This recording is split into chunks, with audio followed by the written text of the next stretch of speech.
Oke, selamat datang kembali di sesi bedah gagasan kita. Hari ini, kita mau bahas satu aturan manajemen yang kelihatannya simple tapi penting banget.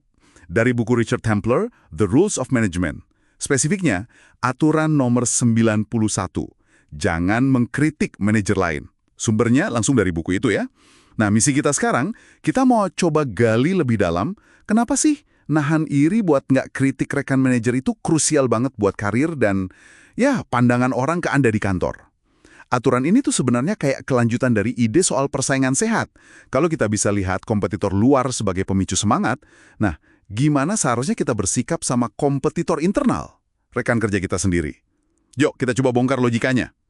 Inti aturan 91 ini kan jelas banget ya. Pokoknya jangan mengkritik, jangan bikin kesimpulan negatif, jangan menghakimi, nyalahin, atau ngeluh soal manajer lain atau orang dari divisi lain. Ini nyambung banget sama aturan 90 yang bilang jangan main politik kantor. Tahu kan? Manuver-manuver internal itu? Iya. Yang seringkali fokusnya ke diri sendiri ya, bukan ke tujuan bareng. Nah, itu dia. Kenapa nyambung? Katanya sih, kalau Anda konsisten nolak terlibat main politik itu, reputasi Anda sebagai orang yang lurus, bisa dipercaya, itu bakal kebangun. Betul. Dan yang menarik di sini tuh, efeknya ke persepsi orang. Itu yang penting digarisbawahi. Jadi mengkritik manajer lain, ya terlepas kritiknya bener atau enggak ya, itu seringkali malah lebih nunjukin soal karakter Anda sendiri. Oh gitu ya. Jadi bukan soal orang yang dikritik malah. Justru itu, kedengarannya agak aneh mungkin, tapi dengan nahan diri nggak komentar negatif, Anda tuh malah nunjukin integritas. Kelihatan kalau Anda fokus ke gambaran besar, bukan ke drama atau ya perselisihan kecil-kecilan gitu. Ini kan pondasi penting banget buat bangun kepercayaan. Ya juga ya soal kalseksi itu. Dan buku ini nambahin satu hal lagi yang menarik nih, soal kompetensi.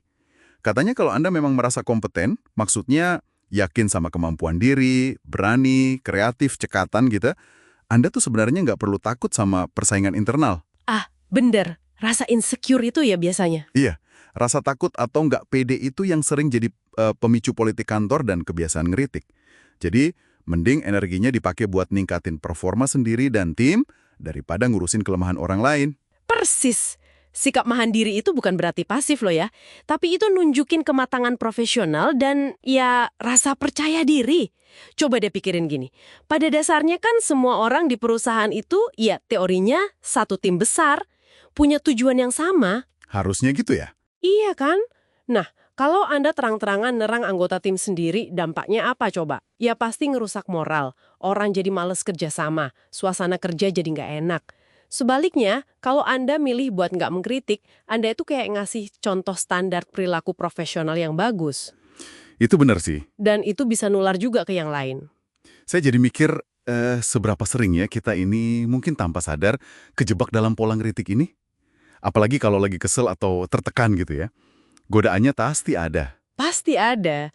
Tapi kalau kita lihat dari sudut pandang strategis kayak yang buku ini bahas, Nah, gimana tuh? ya nahan diri itu jadi pilihan cerdas. Coba bayangin deh konsekuensinya kalau Anda dicap sebagai tukang kritik. Orang mungkin jadi, gimana ya, segan buat cerita ide atau masalah ke Anda. Takut dihakimi atau infonya disebar kemana-mana. Wah, iya juga ya. Bisa macet dong kerjasama antar tim. Banget. Bisa macet cuma gara-gara 1-2 orang yang suka nyebar negativitas soal tim lain. Kepercayaan itu kan mahal harganya dan gampang banget rusaknya. Jadi, jaga omongan dari kritik negatif itu kayak investasi jangka panjang buat hubungan kerja yang bagus. Oke, jadi kesimpulannya nih buat Anda yang dengerin, apa artinya ini dalam praktek sehari-hari? Ya sederhananya, hindari kritik ke manajer lain itu bukan cuma soal etika aja, tapi langkah strategis yang cerdas. Ini cara efektif buat bangun citra diri sebagai orang yang bisa diandelin, jujur, fokusnya ke hasil positif, bukan kejebak drama internal. Ini salah satu aturan main gak tertulis yang seringkali jadi pembeda manajer yang benar-benar efektif. Nah, ini mungkin bisa jadi bahan renungan menarik nih buat Anda. Coba deh amati sejenak. Gimana sih dinamika antar manajer di tempat kerja Anda sekarang? Suasananya cenderung saling dukung, kolaboratif, atau malah kerasa ada budaya saling sikut, saling jatuhin, mungkin secara halus? Pertanyaan penting itu.